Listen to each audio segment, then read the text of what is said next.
92, avec un autre ami, on avait décidé de monter un club. Hein, et malheureusement, ça ne s'est pas fait. Donc l'idée était toujours restée dans ma petite tête. Hein. C'est une entreprise très périlleuse, en fin de compte. Parce que le baby-foot, depuis les années 90, est tombé dans l'oubli, il faut dire ce qu'il est. Et puis, à faute des vidéos, hein, principalement des jeux vidéo, des consoles, etc. Moi, mon idée, elle était toujours là. Je me suis dit, il faut que je monte un club. Et puis, je me suis battu pour. J'ai rencontré un autre ami de Montaigu qui m'a permis de monter le club.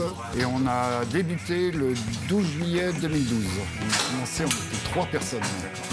On a été longtemps, pendant 1 an, personne, mais l'envie était là. Ensuite, on a eu du monde qui est venu, 9, 11. Et actuellement, nous sommes 28 licenciés. Et bientôt 30. J'ai commencé à jouer au baby-foot au collège. Ensuite, j'étais vraiment passionné. Et en 2012, j'ai appris qu'il y avait un club qui se montait à la Guillonnière. Donc j'ai été le premier licencié du club. Le plus jeune a 10 ans et le plus vieux a 58 ans, c'est moi.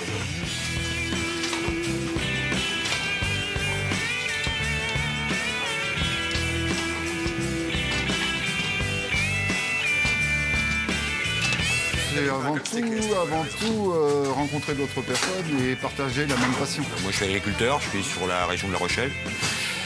J'ai toujours été passionné du baby. C'est une activité qui a du fair play, de la combativité et également il y a le respect d'autrui. Donc c'est 3 valeurs pour moi qui sont sportives comme tout autre sport. Donc je suis aussi à l'aise à pratiquer ce sport qu'un autre. L'année dernière, on a fait 24 tournois avec mon fils. On a été faire les championnats de France. On les a joués en double. Alors ce qui est super, c'est de jouer avec son fils qui a 9 ans, tout compte fait, enfin 10 ans, 11 ans aujourd'hui. L'ambiance est très conviviale.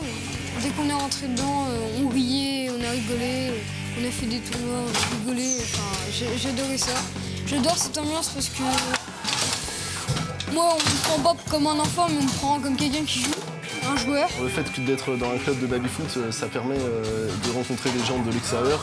Également, il y a des très bons joueurs en France, notamment au secteur de Nantes. Donc, quand il y a des tournois à Nantes, c'est très intéressant de rencontrer ces joueurs qui arrivent à nous donner quelques conseils. Et c'est comme ça que je progresse, et comme toutes les personnes du club.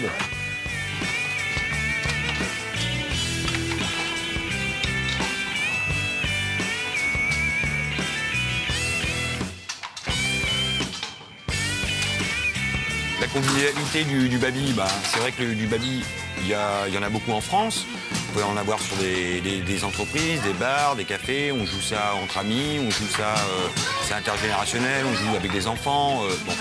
Mais c'est vrai qu'arriver à un certain niveau, on a envie d'apprendre un petit peu plus et toujours se remettre en question. Les entraînements, nous faisons donc le mercredi et le vendredi.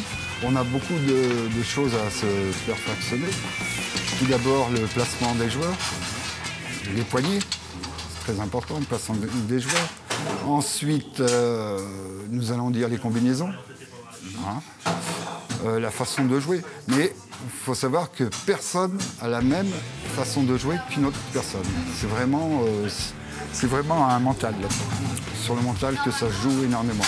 Bien sûr, on commence avec les enfants à faire des gammes, ce qu'on appelle des gammes.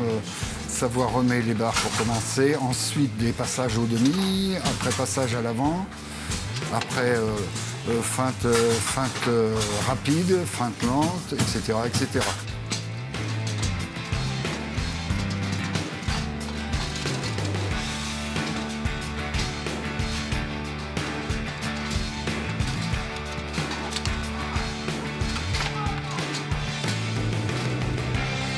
On fait les tournois amateurs quand il y en a dans le coin. Malheureusement, il n'y en a pas beaucoup. Et autrement, on fait les tournois officiels, régionaux, nationaux et internationaux quand il y a lieu. Les tournois, c'est un petit peu différent. Il y a la gestion du stress, il y a l'endurance, parce que c'est quand même sur une journée ou même un week-end. Et puis, il y a des efforts physiques avec des accélérations. Alors, évidemment, on ne court pas autour du terrain. Et puis, c'est des gammes de jeu qui sont très, très rapides. et on doit pratiquer comme un sport à l'entraînement. À la fin de la journée, je suis exténué comme tout autre sport, que ce soit un sport plus physique comme le football ou le basketball. Je suis autant exténué qu'un de sport plus physique. Quand on est dans une équipe, eh bien, il y a des petites stratégies qu'il faut arriver à comprendre. Il y a même des stratégies dans un même tournoi. C'est vraiment une stratégie d'équipe, puisque c'est des équipes de 8, traditionnellement. 8 joueurs. Alors, il y a une combinaison avec des doubles, des simples. Et, comment dire, donc ça, c'est le rôle du coach. Le coach, il va réunir, ressouder l'équipe à certains moments, essayer de changer de position. On a droit des temps morts, donc on peut rechanger sa base de jeu. Toi, passe à l'arrière, toi, passe à l'avant, toi, essayer de fermer un peu plus. Regarde, tu as une ouverture ici. Voilà, parce que quand on est dans l'engagement et quand on est dans le match, on n'est pas toujours apte à le voir, alors que le coach, lui, son œil extérieur, peut le voir. Il y a un type de championnat qui se déroule sur 2 jours à Évry tous les ans. On l'a fait pour la première fois l'année dernière. On a eu un résultat mauvais. On n'a pas été, mais ça nous a soudés. Quand on fait un tournoi mauvais, on rebondit toujours. C'est comme ça qu'on apprend. On a fini 3e de la Coupe de France. Et ça, c'est un exploit par rapport à nos petits moyens, nos budgets, etc., etc.